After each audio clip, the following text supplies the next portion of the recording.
So when we talk about energy, we have obviously physical energy, mechanical energy, physiological, chemical, neurological, things of that nature. So another form of energy we have is sound. We don't often think of energy as sound, or sound as energy, but in fact energy has both a sound form and a physical form. So in other words, sound itself has a physical form which is constructed by the energy form. So for instance, depending on the sounds I make, if they're discordant, if they are all over the place, if they are scattered in a number of different directions, the physical form, the chemical structure, the neurological sense of balance will be disrupted.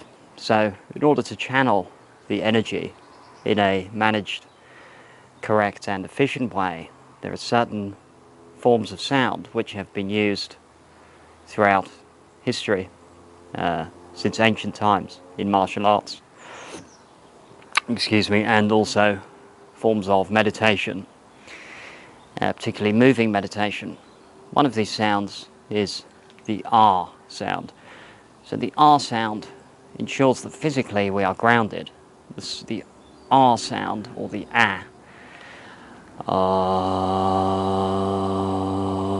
deeply resonates in the hara center, the abdomen and the intestinal area, which is the physical center of the body. So obviously to make this sound you need to engage the throat and exhale the air. So these sounds ensure a full exhalation as well as a deep resonance from the core of the body. We have the R sound. We can exhale sharply. We can exhale more deeply and create a more elongated sound. We can say ah. We can say ah. We can say whilst keeping a certain pressure on this area, as well as a consistent sound which supports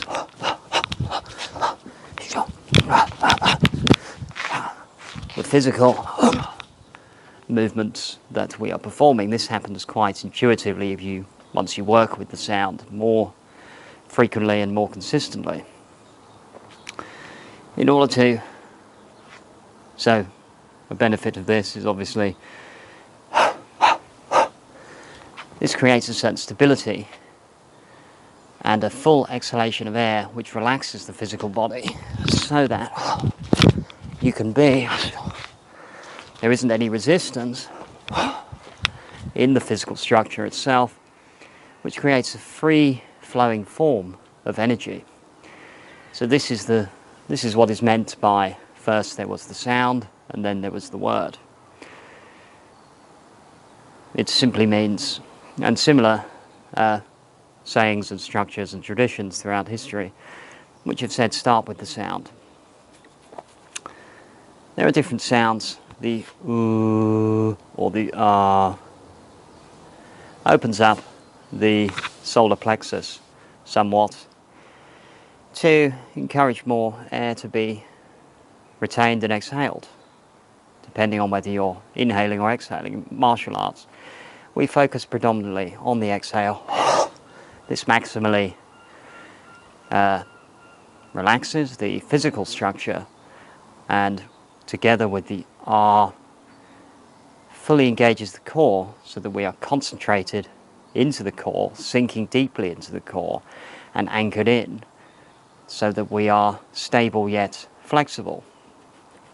We can add the S sound deeply sinks the body into the core and is a more rapid sound.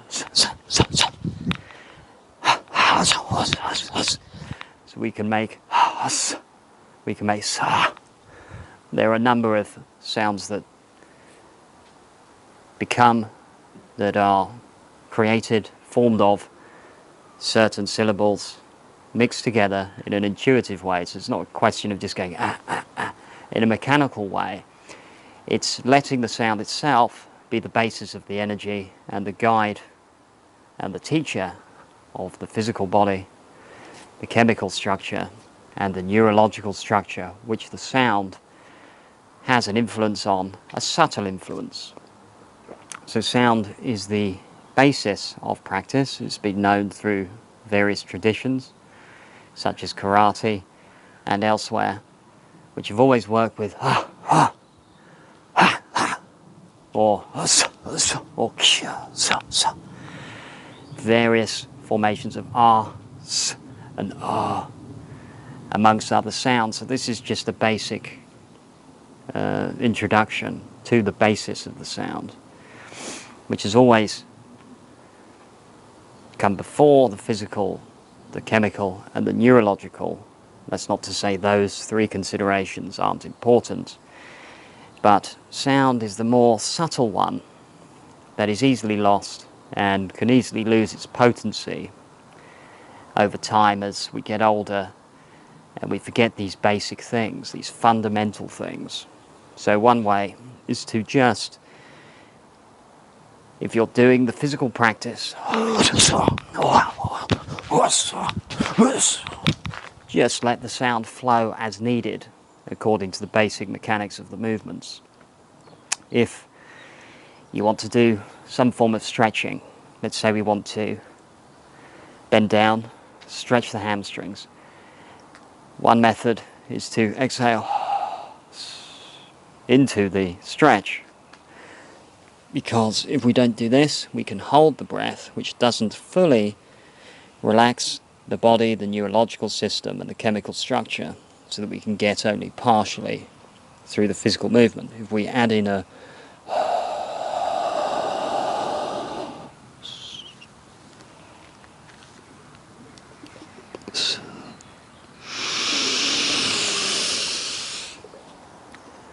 we can get a deeper exhale. So the idea is to use these sounds for a full, deep exhale, whether that's slow, whether it's rapid. It depends on the goal. So this is how we work with sound and why it's an energy form as well as supportive of the physical. Finally, if we want to do something like a squat, we might hold energy in the shoulders physically, so we can just sink down, feeling the stretch, the spine stretching deep, keeping that buoyancy as we keep upright in the squat.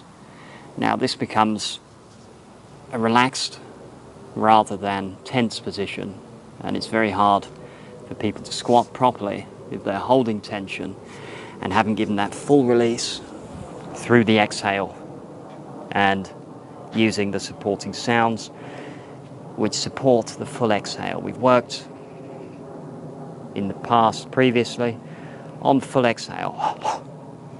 The full exhale relaxes the physiological system, the chemical structure in many ways, as well as the neurological system, so that you can free flow, but you don't want to be too loose. And this is why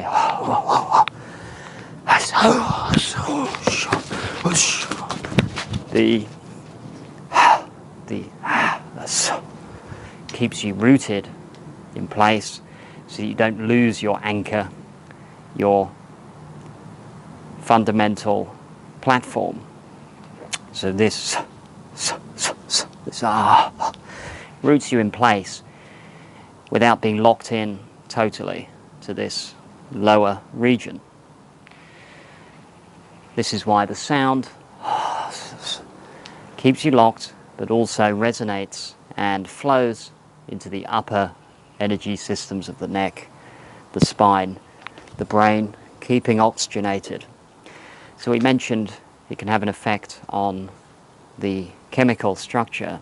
This is because it releases certain waveforms which change the composition and structure of the chemical and water element within us, which is flowing all the time. So we can, just as we can add a chemical in to change the structure of a liquid within the body, we can also change it via the sound, or the sound can change the neurological structure, which can change the flow of oxygen, of chemical synthesis, of chemical circulation, as well as oxygen. So these all, it's very complicated to go into here, but all you need to really remember is that each of these considerations is vital and has an impact on one another, and it's very beneficial at times to draw back to the sound forms, working with these sounds in order to more integrate your physical, chemical and neurological systems in subtle ways yet powerful ways. So to recap, we have rapid sounds. We have this adds in final additional sinking. Once we've gone, just ensures an absolutely full exhalation, which can be slow to gain additional stretching and extension throughout the system, or it can be more dynamic